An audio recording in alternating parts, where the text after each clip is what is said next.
Bonjour à tous, bienvenue sur ce nouvel épisode de Magic at 81. Alors c'est Bekamana qui va faire une petite ouverture d'un produit qu'on a reçu récemment, qui est la gift box Magic the Gathering de Shadow over Innistrad. Vas-y Bekamana. Je prends un ciseau. Je vais t'aider peut-être un peu cette partie-là. La boîte, l'avantage qu'elle a, cette gift box, elle permet de disposer d'une boîte qui va nous servir à ranger les cartes. Ah ouais, c'est vrai, j'avais pas vu qu'en fait, il y a un... Elle est bien placée, il y a genre un petit couvercle, je sais pas, mais on voit un peu le trait, qu'on peut les superposer. J'avais pas vu ça. C'est à cause du trait de plastique.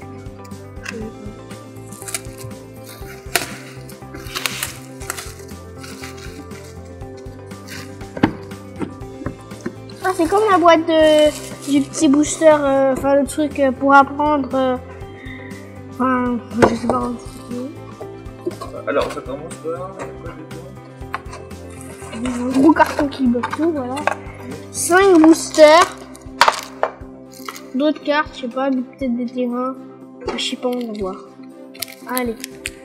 Attends. Mais de toute façon, on veut quand même montrer la caméra ce que ça va permettre d'avoir. Je vais zoomer un peu. Il y a un Innistrad d'abord. Alors, il est censé avoir un D20. Non, il n'y a pas un D20. Ah non, pas ici.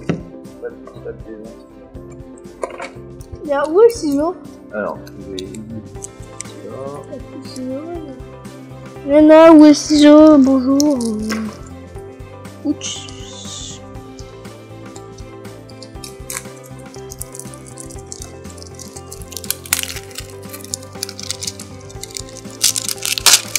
Bon, voilà.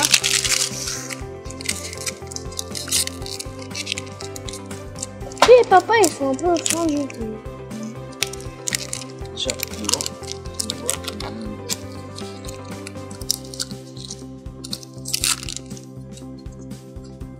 Alors, je fais le truc, hein. Oh ouais! 2, 3. Regardez, on a un. C'est un produit en anglais. Hein. 1, 2, 3, 4. C'est bon, c'est bon, c'est bon. Là, c'est une commune. Ah non. Et ça aussi. Voilà. En première.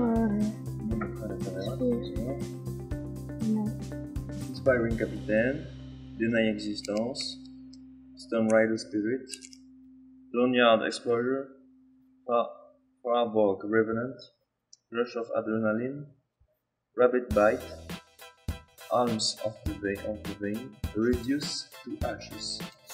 Ok, alors, Nienko, on les retourne une par une. C'est quoi ça? Alors, Ouais, tu peux lire? non. Je comprends pas. Compelling Difference. Je comprends pas vraiment la langue.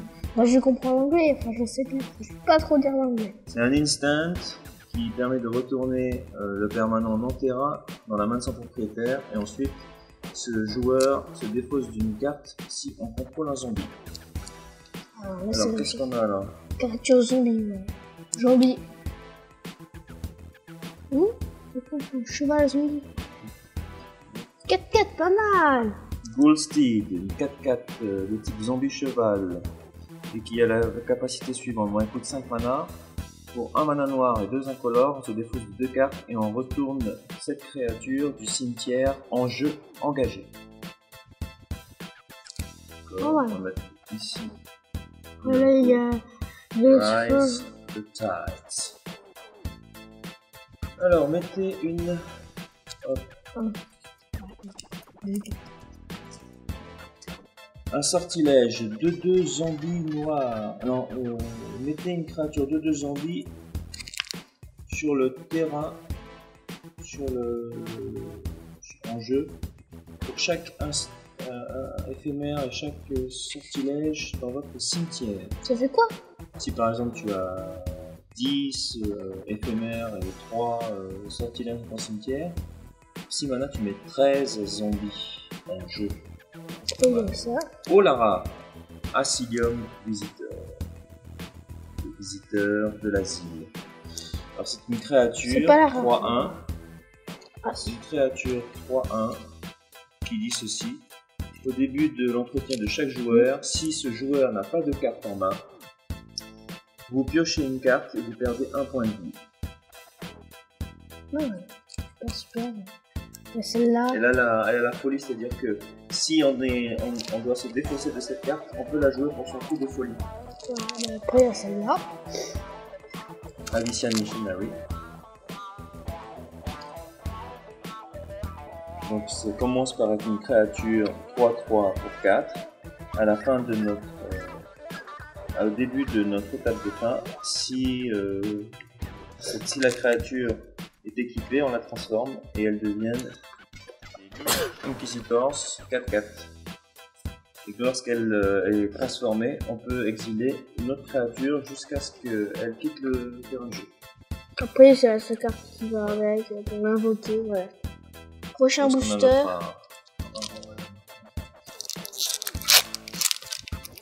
Je vais pas classer là, je monte tout d'un coup, c'est un peu chiant. Ouais, tu montes tout d'un coup. Et tu passes vite les communes alors.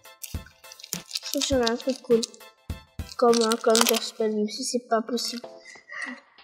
J'en ai bien de que je peux voir ce que je vais mettre. Oh, pas mal.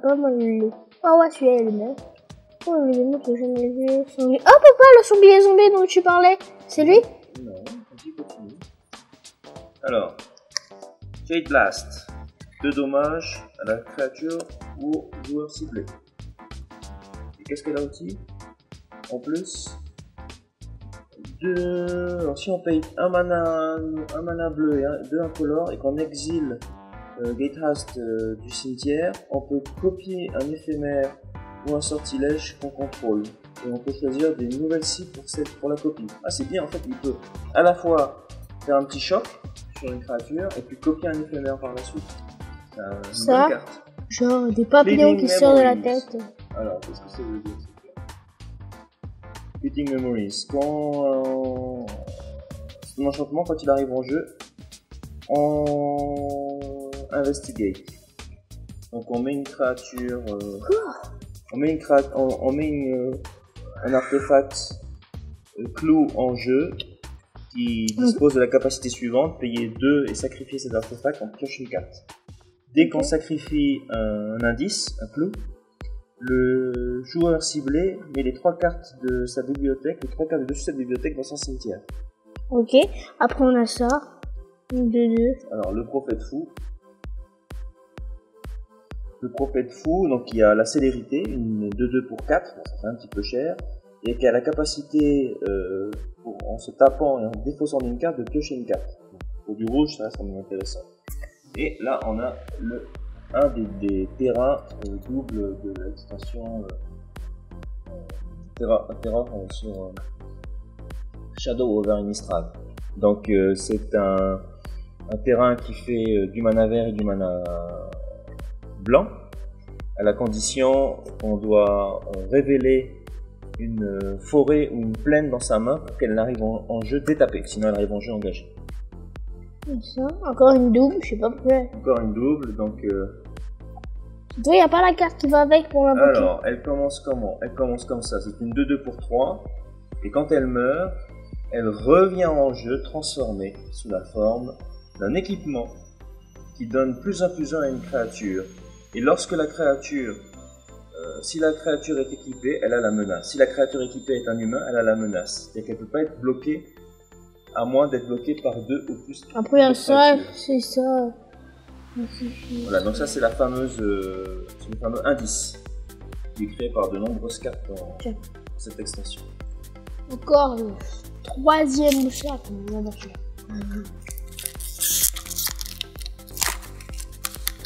Mon jeu, elle est pas rare celle-là, on l'a eu plein de fois celle-là. La carte très répandue. Oh, 6, ok. Pas de gars. Oh le loup. Ok, voilà. Alors, Rhinoper Sprawler, une créature zombie 1-1. Quand elle entre en jeu, on peut mettre une 2-2 zombie en jeu. Tu ne montres pas la rare tout de suite? C'est pas la rare. Allez. Non oublié, sortilège. Sortilège, mais qui permet de mettre une carte d'un cimetière au-dessus de la bibliothèque d'un joueur. Et permet de mettre un esprit 1-1 en jeu avec le vol. L'aristocrate indulgent.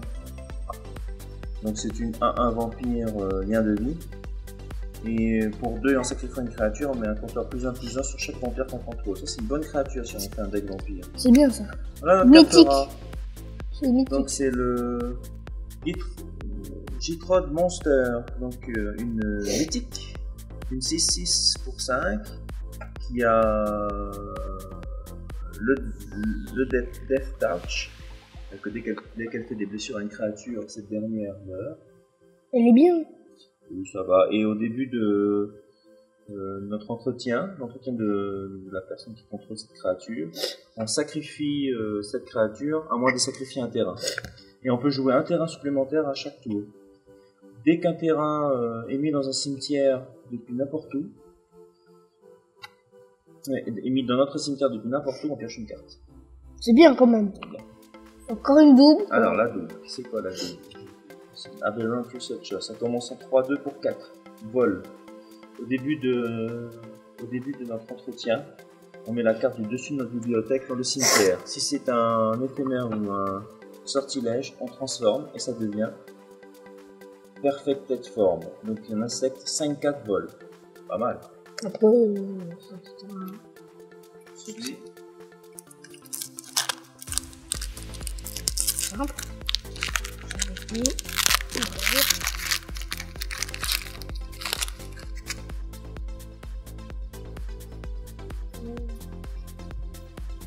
Et bulldog. Oh, ça me met pas mal. On a un intéressant.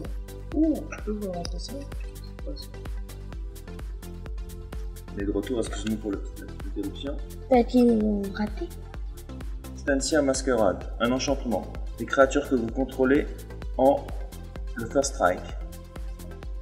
Et dès qu'un vampire qu'on contrôle fait des dommages à un joueur, on met un compteur +1/+1 sur elle. Et ça a la folie pour le même coup que son coup d'invocation. Moonlight Hunt. Donc c'est un éphémère qui permet de choisir une créature qu'on ne contrôle pas.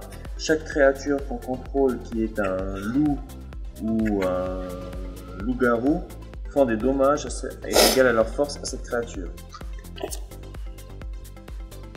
Donc là c'est un terrain double qui arrive en jeu engagé et qui fait du noir et du vert.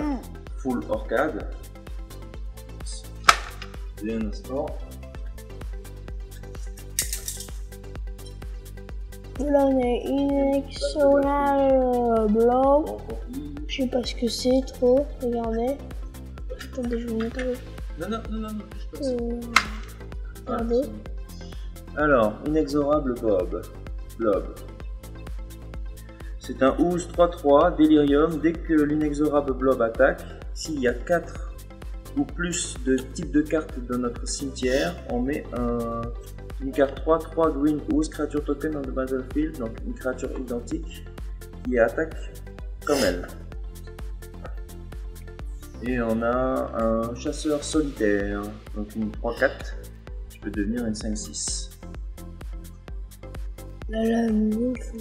Allez, on poursuit rapidement. Dernier booster. Après, ça va d'autres trucs, je sais pas. Comme Il y a une fois des brillants. il y a une carte spéciale hein, qui est venue avec. Donc on passe. Allez,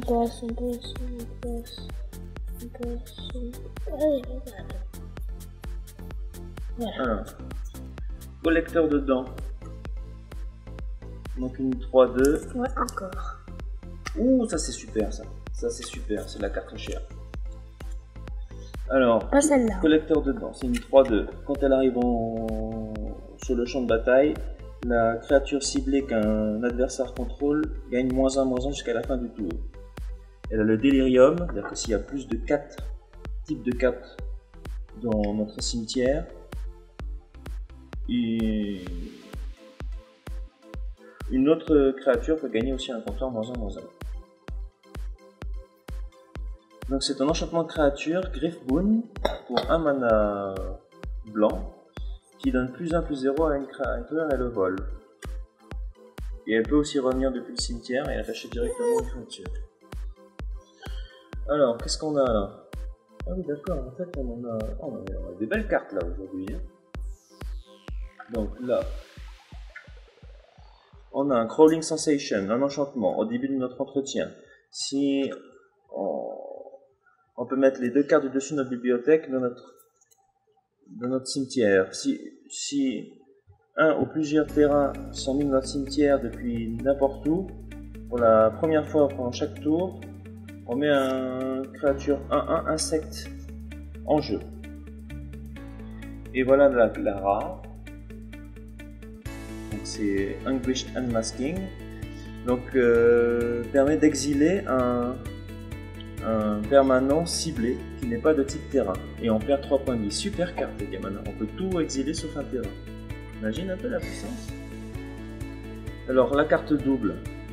Alors, surprise que c'est pas qu'il y en a 2 des cartes doubles dans ce booster. Donc c'est un humain de 3 qui peut être transformé uniquement si on a 4 types de cartes dans notre cimetière, qui devient une 4/3. Un Demon Possessed Witch.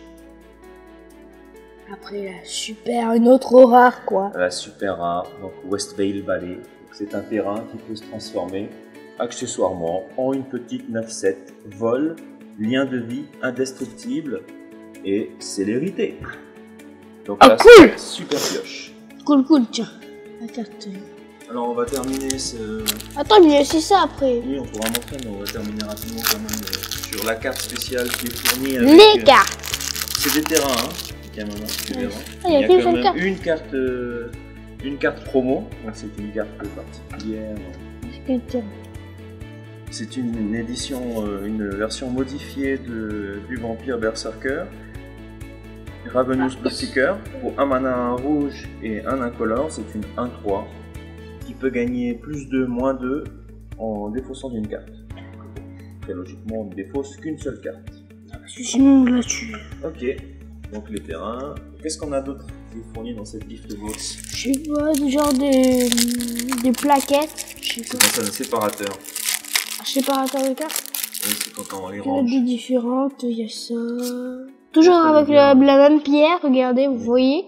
Même pierre, mais je pense que ça c'est le marais, l'océan, la forêt, le feu, l'arbre et tout. Enfin, vous voyez toujours avec les mêmes pierres. Joli.